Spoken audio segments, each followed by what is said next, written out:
हाल पर छोड़िए, आप बागौर इस तकरीर को सुनते रहे। मैं कह रहा था,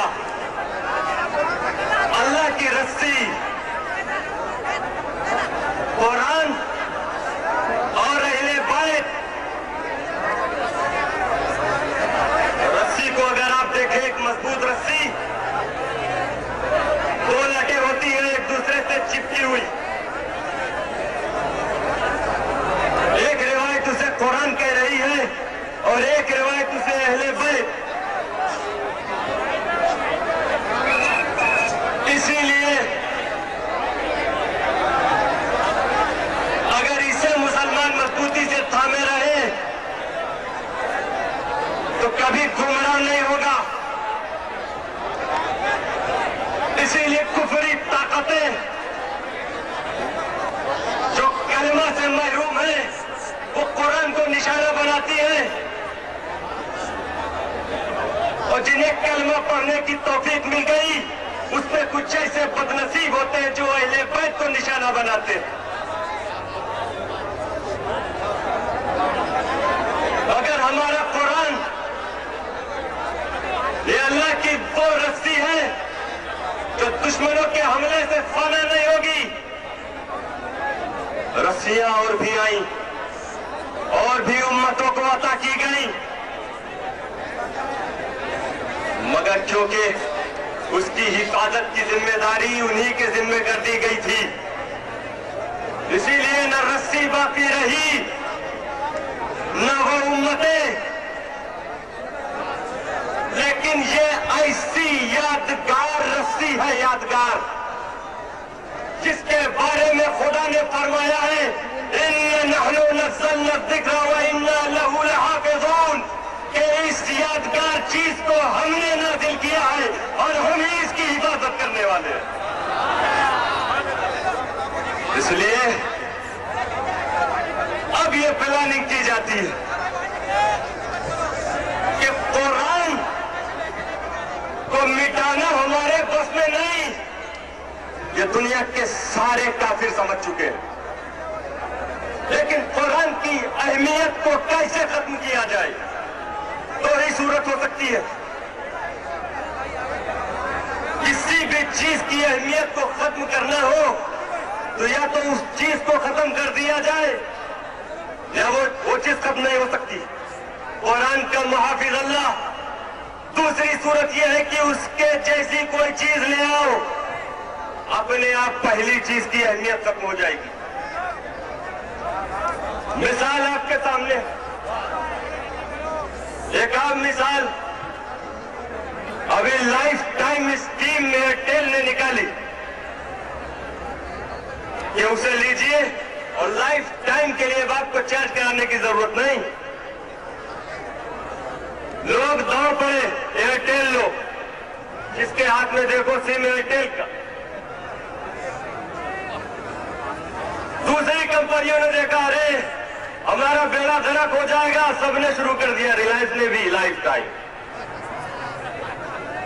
टाटा ने भी लाइफ टाइम, अपने आप एयरटेल की अहमियत कम।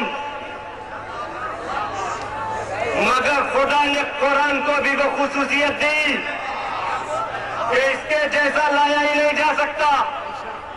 कुल इन इज्तमाअतिल इंसु वल जिन्नु अला अन यातू बिमिस्लि हाज़ल कुरआन ला यातून बिमिस्लि। अगर सारे जिन्नत, सारे इंसान जमा हो जाए इस बात पर कि कुरान जैसी कोई किताब ले आवे तो नहीं ला सकते। वलौ कान बाज़ुहुम लिबाज़िन ज़हीरा, अगरचे एक दूसरे की मदद सब जी भर के करने लगे। आयत करीमा का मफ़हूम। तो अब जब ये ताकतें थक गई कि कुरान जैसा हम नहीं ला सकते, कुरान को मिटा नहीं सकते, इसलिए कोशिशें शुरू हो गई कुरान मानने वालों को मिटा दो। तो कभी हमें जलाया जाता है, कभी हमारे अकीदत के मराकिज़ को आतिश के हवाले किया जाता है, कभी हमारी इबादत गाहों को हमारे सामने ढा दिया जाता है। झूठे इल्जाम लगाकर इराक पर हमला किया गया, क्योंकि एक बेदार कौम थी जो कुरान को समझ रही थी, कुरान पर अमल कर रही थी। हम कुरान को खत्म नहीं कर सकते। कुरान मानने वाले इन इराकियों का खून बहा दिया जाए। कैसे कैसे इल्जाम लगे आप जानते। जैविक हथियार इराक के पास है, कुछ नहीं मिला। अल-कायदा से लिंक इराक का है, साबित नहीं हो सका। उसके बावजूद इराक पर बमबारी कर दी गई। लाखों की तादाद में मुसलमानों को शहीद किया गया, मगर अभी तक अमेरिका के कंट्रोल में इराक नहीं आया। अब तक अमेरिका बेबस, क्योंकि इराकियों ने कुरान खोला, पाया इन तंसुरुल्लाह यंसुरकुम। ये लोगों, अगर तुम अल्लाह की मदद करोगे, अल्लाह तुम्हारी मदद करेगा।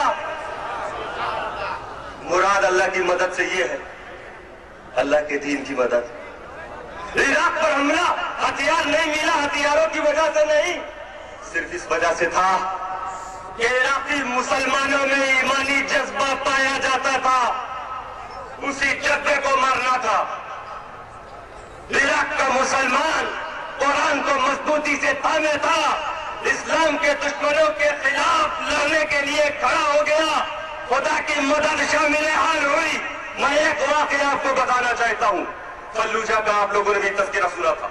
एक छोटी सी बस्ती फल्लूजा, इंतहाई परहेजगार मुत्तकी इमाम मस्जिद में आराम कर रहे थे, और जो लोग थे इराकी, वो लड़ रहे थे अमरीका के मुकाबले में।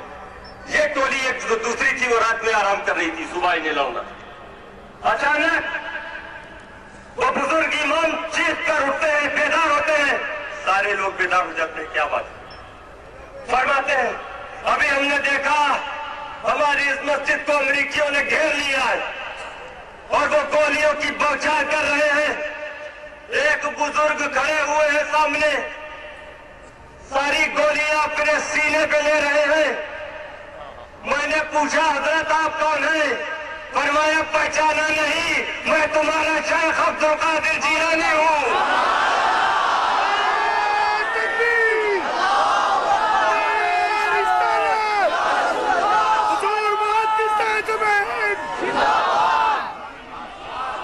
बगदाद आज तक कायम है। अरे बगदाद को मिटाने वाले,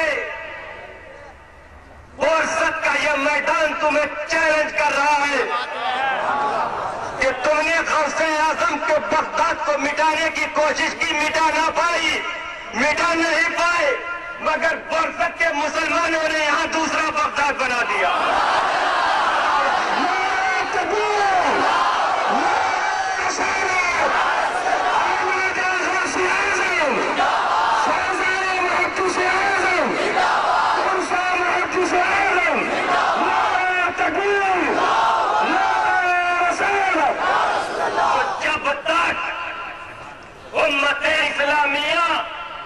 मुसलमान का बच्चा बच्चा खुदा की उस रस्सी यानी कुरान और अहले बैत को मजबूती से थामे रहेगा, दुनिया की कोई ताकत उसे नहीं मिटा सकती। वाहिर दावाना।